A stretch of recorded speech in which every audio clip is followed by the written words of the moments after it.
Alright, so SITREP 6. I didn't expect to make this video. It's Thursday, I think the 26th of September.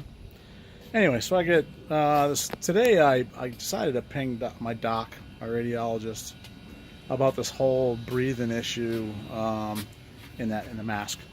So it's basically like, hey, I had difficulty breathing. I'd like to talk to you about it.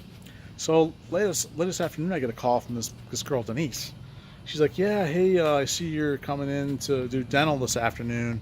Can you stop by? I want to check your O2 levels, not just your oxygen levels. That's just the thing. You put your finger in, and it reads the percentage of oxygen in your blood, right? It's supposed to be at least 95. So I'm like, what does my O2 level have to do with anything? Well, she's like, well, doctor, the radiologist wants to know what your level is. I said, well, I mean, I can breathe in the mask, but it's like I can only breathe out or in through my nose and out through this little airway. I'm like, that's not good. She's like, well, we want to check your O2 levels. I'm like, again, what does that have to do with the price of tea in China? You know? So we were arguing, we were going at it, and I'm like, yeah, whatever. Okay, I'll stop up. So I'm thinking about it. I'm like, yeah, little birdie's telling me, maybe she's just a receptionist, right? Like, she doesn't really know the deal, and maybe I should, stay calm. But I'm thinking no, right? So I get there, I do my dental thing, I go to radiology, and there's Denise. And Denise is not a receptionist, she's a freaking nurse.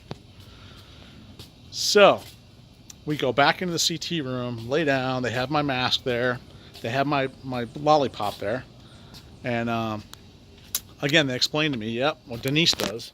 Hey, yeah, we're gonna put this in your mouth, and we're gonna measure your O2 and the whole process. And I said, again, Denise, we already talked about this. I don't expect to see any low readings. I know it's going to be a 95 or higher because I'm breathing. If you can breathe even a little bit, chances are your O2 is high.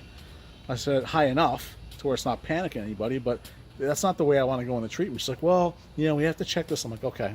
So now I'm getting upset, right? But I'm like, I'll play the freaking game, So,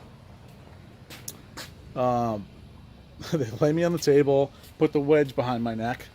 She puts the thing on my finger. She's like, 95, 98, 99, 99. So I'm like, okay. So just to make my point, I have the lollipop in, and I'm breathing through my nose, and all of a sudden, I can't breathe out through my nose anymore. So I'm like, here we go. So I breathe in, I start to breathe in through my nose, and now I can't breathe in either.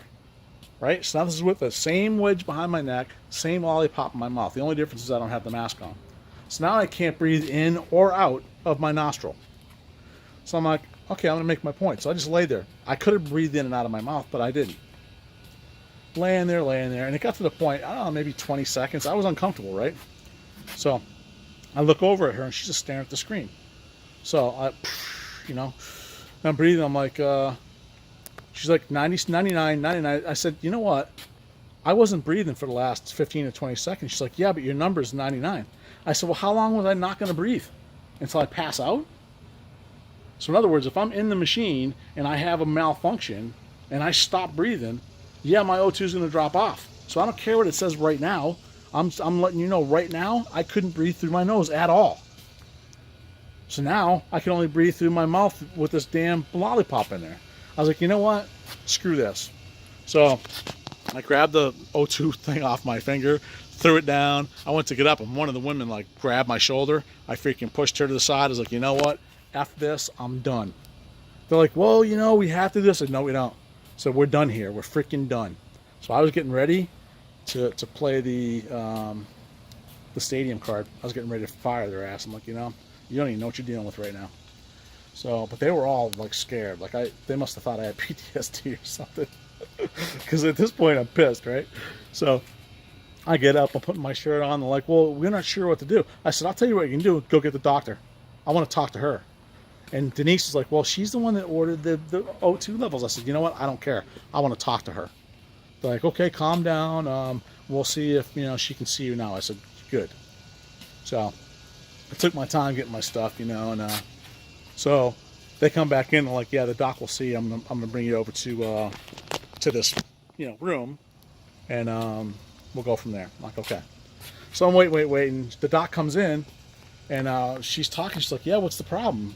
I wanted to see your O2 levels. I said, Doc, my O2 levels are going to be fine unless I'm absolutely not breathing. She's like, well, that's what you said. I said, no, that's not what I said. I said my breathing was obstructed. I could only breathe in through my nose. I couldn't breathe out of my nose. And I could barely breathe out of my mouth. She's like, well, what's the problem? It's not going to be comfortable during the procedure. I said, are you serious? You expect me to go into, what is that, 35, 7 weeks at 5 times a week. You expect me to go in the damn machine 35 times and that's my starting condition? I'm like, what the hell? No, that's not acceptable. I said, you have to understand something. I was managing my respiratory the entire time. I was staying calm. I mean, I was one muscle spasm away or one sneeze away from losing my airway completely. Does that sound good to you? She's like, well, I'm not sure, what to do. She's like, I'm like, I mean, it starts right with that wedge you put behind my neck. She's like, what's the matter with the wedge? She's like, that wedge was made just for you. We went through all the standard ones that didn't even work. I said, well, all I know is when you put it behind my neck, it cuts off my airway. She's like, well, what do you do at home? I said, I have a CPAP. And she's like, huh? I'm like, yeah. She's like, oh. I said, you know what? There's the problem right there. So CPAP maintains positive pressure because what's happening is my soft palate is falling down and closing my damn airway when I have that wedge behind it and that stupid lollipop in. So we talked through that whole damn thing, and she was trying to figure out how to bring my CPAP with me to radiation, to hook it up to my freaking mesh mask, and just all kinds of stupidness. So now the answer is they're going to do this mega blast. So if you get a large dose of chemo, it instantly reduces the size of the tumor. And they use that a lot in other kinds of cancer, but not so much in head and throat. But it looks like that's what we're going to do. So next week, we'll see. Monday I go in and get my lines put in. Monday stay overnight, and a Tuesday. So it looks like next week I'm going to go in and get this mega dose of 3 different kinds of chemicals for chemo. And they can only do that once every 21 days. So you can do it once, and then they'll evaluate me at the 18 or 19 day mark to see how much this reduced, and then put me back on the table and see how it affected my airway. So